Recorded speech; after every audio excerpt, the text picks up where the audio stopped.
नमस्कार। भारत से जुड़े कुछ ऐसे सवाल होते हैं जो बार बार सामने आते हैं।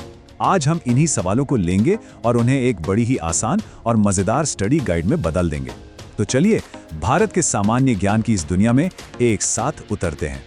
ठीक है, तो इस सफर को और आसान बनाने के लिए हमने सब कुछ 5 हिस्सों में बांट दिया है। हम बात करेंगे इतिहास के पन्नों की, फिर देखेंगे कला और संस्कृति को, विज्ञान की दुनिया में भी झांकेंगे, भूगोल और संविधान को समझेंगे और आखिर में आधुनिक भारत की एक झलक देखेंगे। तो सबसे पहले इतिहास के पन्ने।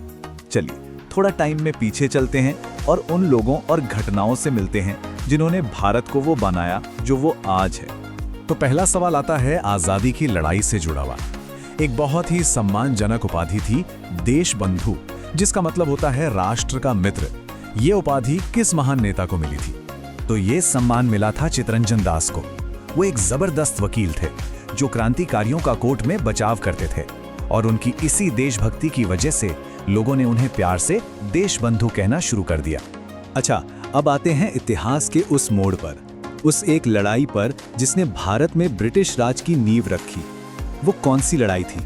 वो थी 1757 की प्लासी की लड़ाई। सिर्फ एक लड़ाई, लेकिन इसी ने भारत में करीब 200 सालों के ब्रिटिश शासन का रास्ता खोल दिया।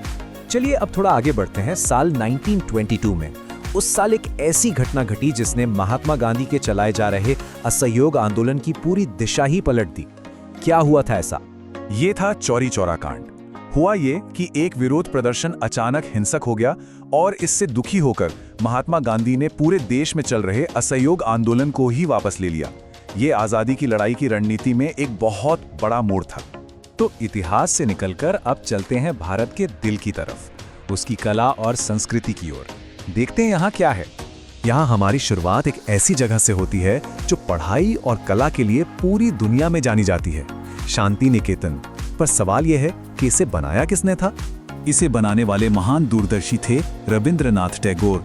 उन्होंने 1901 में शांति निकेतन की स्थापना की थी, एक ऐसे शिक्षण केंद्र के रूप में जो सबसे अलग था। अच्छा, अब थोड़ा प्राचीन ज्ञान की तरफ चलते हैं, वेदों की बात करते हैं। देखिए, वेदों को ठीक से समझने के लिए कुछ सहायक विषय बनाए गए जिन्हें कहते हैं वेदांग। तो सवाल बस इतना सा है कि ये वेदांग हैं कितने? इसका जवाब है कुल 6 वेदांग हैं। हर वेदांग एक अलग फील्ड है, जैसे ध्वनि विज्ञान, व्याकरण या खगोल विज्ञान, और ये सब मिलकर वेदों के ज्ञान को समझने में मदद करते हैं। चलिए अब कला और संस्कृति से निकलकर थोड़ा गेयर बदलते हैं और विज्ञान की दुनिया की तरफ चलते हैं। कुछ बेसिक साइंस के फैक्ट्स देखते हैं। बायोलॉजी का एक बहुत ही बेसिक सवाल, एक मछली का दिल, उसके दिल में कितने चेंबर होते हैं?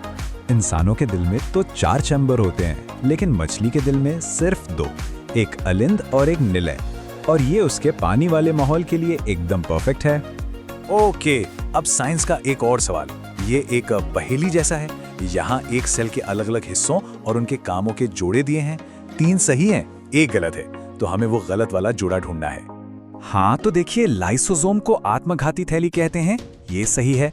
माइटोकॉन्ड्रिया कोशिका का ऊर्जा केंद्र है, बिल्कुल सही। राइबोसोम प्रोटीन निर्माण केंद्र, ये भी सही है। लेकिन केंद्रक, उसका काम जेनेटिक मटेरियल को कंट्रोल करना है, वसा चयापचय को नहीं। तो यही है हमारा गलत जोड़ा।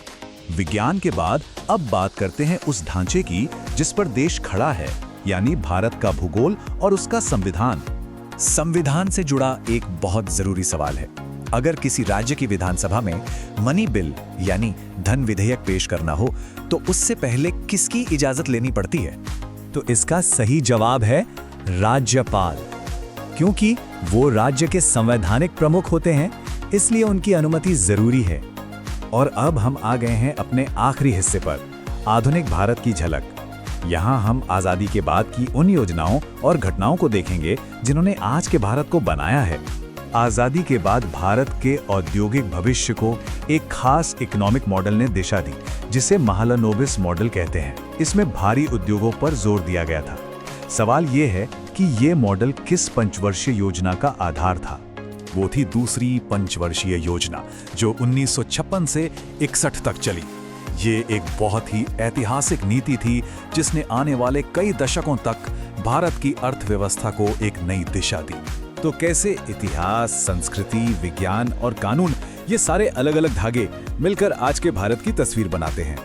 देशबंधु से लेकर पंचवर्षीय योजनाओं तक हर छोटा तथ्य एक बड़ी कहानी का हिस्सा है। तो अब सोचने वाली बात यह है कि इन सभी को एक साथ देखने पर आज के भारत की कौन सी सबसे बड़ी सच्चाई सामने आती है।